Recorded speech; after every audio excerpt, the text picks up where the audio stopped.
You criticize yourself more than anyone else ever could. You replay your mistakes for hours. You celebrate others while tearing yourself down. And the worst part, you think this is normal. But here is the truth. Your brain is actually working against you. And once you understand why, everything changes. Before we dive deeper, if you have ever struggled with self-criticism, please subscribe to this channel. We explore the hidden psychology behind why you think and feel the way you do. Now, let us begin. Your brain evolved over millions of years to keep you alive, not to make you happy. And one of the ways it does this is through something called the threat detection system. Imagine you are standing in front of a group of people and you make a small mistake. Everyone probably did not even notice. But your brain, it goes into overdrive. It remembers that mistake as if it were a survival threat. This is because in ancient times, being rejected by your tribe meant death. So your brain learned to be incredibly sensitive to signs of social failure. It learned to magnify small mistakes into massive problems. This is not your fault. This is biology. But here is where it gets interesting. Your brain is also a prediction machine. It learns patterns from your past, especially painful moments, and uses them to predict the future. If you grew up in an environment where you were criticized frequently, or if you faced rejection, your brain created a powerful neural pathway. It learned to expect failure and rejection. And now, even when people around you are supportive and kind, your brain is still running the old prediction. It is still preparing for the worst. You have essentially internalized those old voices of criticism, and now they feel like they are coming from inside you. But the most fascinating part, your brain does not actually know the difference between a real threat and an imagined one. When you criticize yourself, your nervous system responds exactly as if someone else is attacking you. Your heart rate increases slightly. Your cortisol levels rise. Your body enters a subtle state of stress. Over time, this becomes your default state.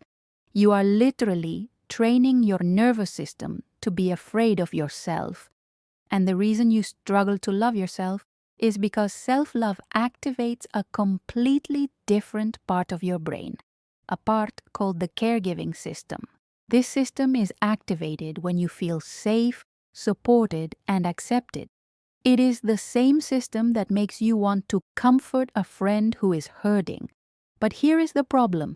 Your threat detection system is so loud and so strong that the caregiving system barely gets a chance to activate. So, how do you start to change this? The answer is simple but powerful: awareness. The first step is to notice when you are being self-critical. Not to judge yourself for it, but simply to observe it.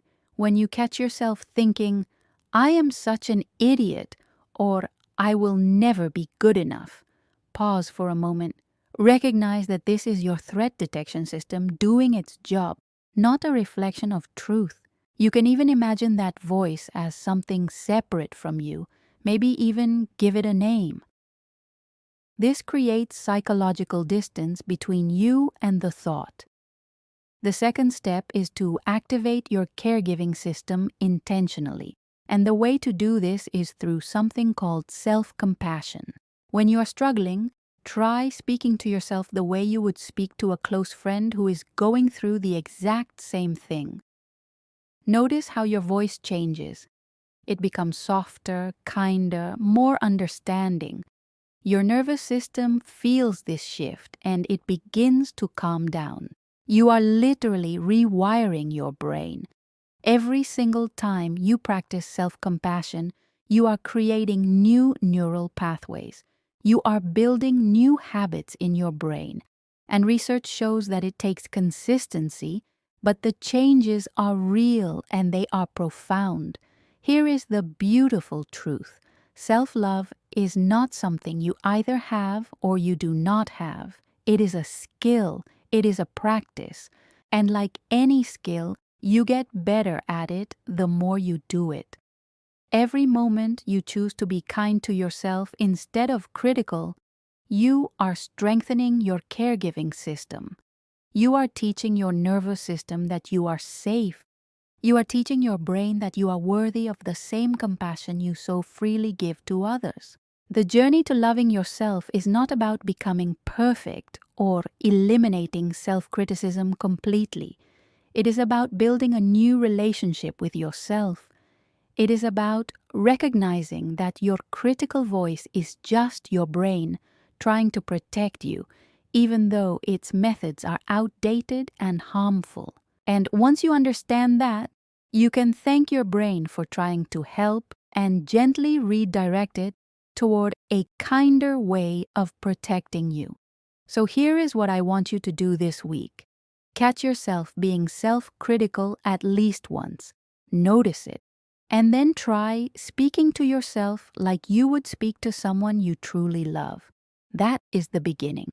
That is how change starts. If this resonated with you, please like this video, leave a comment telling me what you learned or what you struggle with, and share this with someone who needs to hear it. Because someone in your life is probably struggling to love themselves right now.